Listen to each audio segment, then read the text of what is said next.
तो अब शुरू करते हैं। फर्स्ट पार्ट में मैंने आपको इंडस्ट्री के तीनों टाइप्स के बारे में बताया था, प्राइमरी, सेकेंडरी एंड टर्सरी। आज मैं आपको जो पार्ट बच गया था कॉमर्स, उसके बारे में मैं आपको बताऊंगा कि कॉमर्स क्या होता है, इसके अंदर क्या क्या इंक्लूड होता है, क्या क्या इसके पार्ट्स होते हैं, वो मैं आपको आज डिस्कस करूंगा। सबसे पहले तो आप ये देखो कि आप कॉमर्स के स्टूडेंट हो। आपसे कोई भी ये पूछ ले कि भाई कॉमर्स की डेफिनेशन क्या है, कि तुम कॉमर्स पढ़ते हो तो कॉमर्स का मीनिंग, कॉमर्स की डेफिनेशन क्या है, तो इसकी इजी सी मैं आपको डेफिनेशन बताता हूँ कि इंडस्ट्री से जो प्रोडक्ट मैन्युफैक्चर हो गया, बन चुका, और कंज्यूमर तक जो उसको उपभोग करने वाला है उस तक पहुंचा, उसके बीच में जितना भी वर्क होता है वो सारा कॉमर्स कहलाता है। कि भाई हमने ट्रक करा, उसमें सामान करा, उसमें ये इंटरेस्ट लगा, वो हुआ, मतलब सब कुछ जो बीच में आया, इंडस्ट्री ने सामान प्रोड्यूस करा, कंज्यूमर के कंजप्शन करने से पहले उसके बीच में जो भी वर्क हुआ वो कॉमर्स कहलाता है। तो मैंने आपको इजी सी इसकी डेफिनेशन बताई कि आपसे कोई भी पूछ ले कि कॉमर्स क्या होता है तो आप इजीली बता सको। अब कॉमर्स के पार्ट होते हैं, पहला होता है ट्रेड, एंड सेकंड पार्ट होता है इसका ऑक्सिलरीज ऑफ ट्रेड। तो आज अब सबसे पहले हम ट्रेड लेते हैं। ट्रेड क्या होता है? ट्रेड व्यापार, कि जो भी सामान प्रोड्यूस है उसका आदान प्रदान, लेन देन, उसको हम ट्रेड कहते हैं। ट्रेड के अंदर टू टाइप्स, जो ट्रेड होती है वो टू टाइप्स की होती है। फर्स्ट होती है home trade and second foreign trade. Foreign trade, home. अब बताता हूं मैं आपको कि होम ट्रेड क्या होता है, इसको डिस्क्राइब करते हैं। जो होम ट्रेड, इसकी डेफिनेशन इजी सी डेफिनेशन है। जो नेशनल या फिर जो अपने देश की जो बाउंड्री होती है ना, कंट्री की बाउंड्री के अंदर अंदर जो गुड्स का सेल होता रहता है, बाइंग होती रहती है, वो होम ट्रेड के अंदर इंक्लूड होती है। जो एक कंट्री की बाउंड्री के अंदर वर्क होता है, उससे बाहर नहीं होता, कंट्री के अंदर अंदर होता है, वो होम ट्रेड होता है। उसके अंदर इसके थ्री पार्ट्स होते हैं। एक होता है लोकल ट्रेड, सेकंड होता है स्टेट ट्रेड,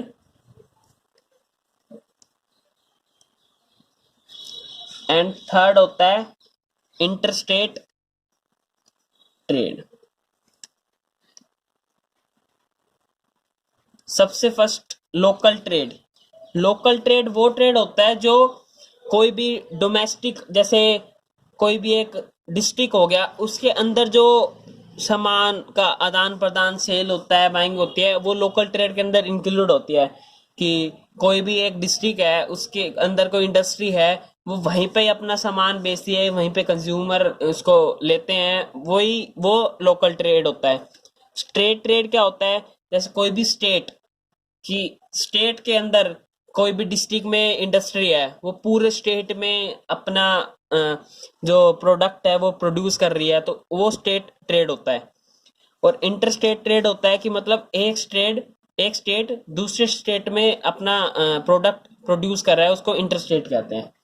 अब आता है second, foreign trade.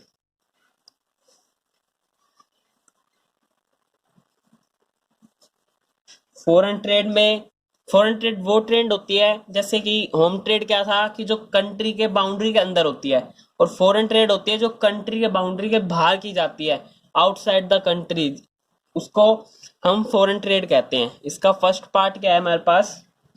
Import trade, second part export trade, and third part entrepot trade.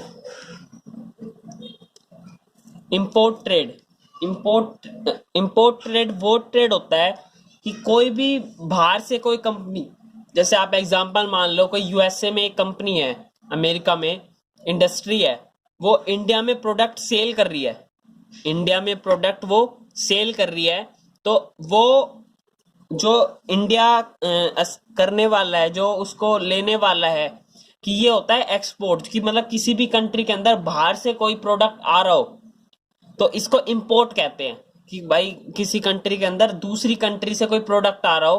तो जैसे आपको एग्जांपल इजी से ले लेते हैं कि चाइना से इंडिया में बहुत सारे प्रोडक्ट आते हैं, तो वो हम इंपोर्ट कर रहे हैं कि बाहर से प्रोडक्ट हमारे पास आ रहा है। तो इजी एग्जांपल था कि जैसे चाइना ले लिया, चाइना से हमारे पास बहुत ज़्यादा प्रोडक्ट आते हैं, तो हमने इससे एक मैं आपको एग्जांपल भी बता देता हूँ कि इंडिया जो है जैसे पेट्रोल है वो ईरान से लेता है, इसका सबसे इजी एग्जांपल क्या है कि ईरान से इंडिया पेट्रोल लेता है, तो वो इम्पोर्ट है। एक्सपोर्ट क्या हुआ कि जो इंडिया दूसरी कंट्रियों को, अनदर कंट्रियों को देता है कोई भी प्रोडक्ट, जैसे कि मैं आपको बता देता हूँ, टी है, जूट है, कॉटन क्लॉथ्स है, ये इंडिया दूसरी कंट्रियों को देता है, तो इसे हम एक्सपोर्ट ट्रेड कहते हैं। और इंटरपोर्ट ट्रेड ये क्या होता है कि कोई एक देश है, मान लो इंडिया है, एक अमेरिका मान लो और एक चाइना मान लो, इंडिया सामान देता है अमेरिका को, अपना प्रोडक्ट अमेरिका को देता है, और अमेरिका अपना प्रोडक्ट देता है, वही प्रोडक्ट जो इंडिया ने दिया है वही देता है चाइना को। तो इसे हम इंटरपोर्ट ट्रेड कहते हैं, कि जिससे प्रोडक्ट एक, जो अमेरिका ने एक मिडल मैन का वर्क किया है, जैसे इंडिया है, अमेरिका और चाइना, इंडिया अपना प्रोडक्ट अमेरिका को देता है और अमेरिका वो ही प्रोडक्ट चाइना को देता है। तो ये अमेरिका ने एक मिडल मैन का वर्क किया है।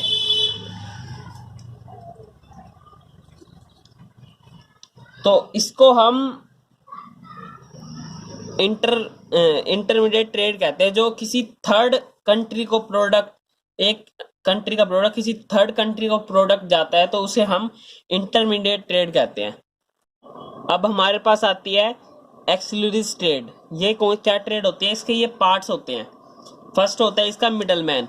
मिडल मैन वही ऐसे ही है कि कोई भी एक इंडस्ट्री है कि वो किसी को प्रोडक्ट सेल कर देती है और वही किसी अनदर पर्सन को या किसी अनदर इंडस्ट्री को वो प्रोडक्ट ही सेल कर देता है, तो वो मिडल मैन कहते हैं। कि जो किसी बीच के पर्सन ने एक से सामान लेकर और दूसरे को सामान बेचा, उसको मिडल मैन कहते हैं। ट्रांसपोर्ट आप इजी समझ सकते हैं, ट्रांसपोर्ट क्या है कि कोई भी प्रोडक्ट है उसको एक प्लेस से दूसरे प्लेस में, one place to another place में ले जाने के लिए ट्रांसपोर्ट का बहुत इंपॉर्टेंट रोल है, तो वो ट्रांसपोर्ट होता है। वेयर हाउसिंग क्या होता है, वेयर हाउसिंग वो होता है कि जो कई प्रोडक्ट जो होते हैं वो सीजनल बनते हैं, कोई भी चीज़ हो गई, गेहूँ वगैरह हो गया, वो सीजनल बनते हैं, तो उसको पूरे साल तक हम उसको यूज़ करते हैं। तो वो किस तरह होता है कि वो प्रोडक्ट एक साथ बहुत ज़्यादा कर लिया जाता है और वेयर हाउसिंग में स्टोर करके रखते हैं, जिससे वो पूरे साल उसको वहाँ से धीरे धीरे प्रोड्यूस करते रहते हैं और पूरे साल हमें मिलता रहता है।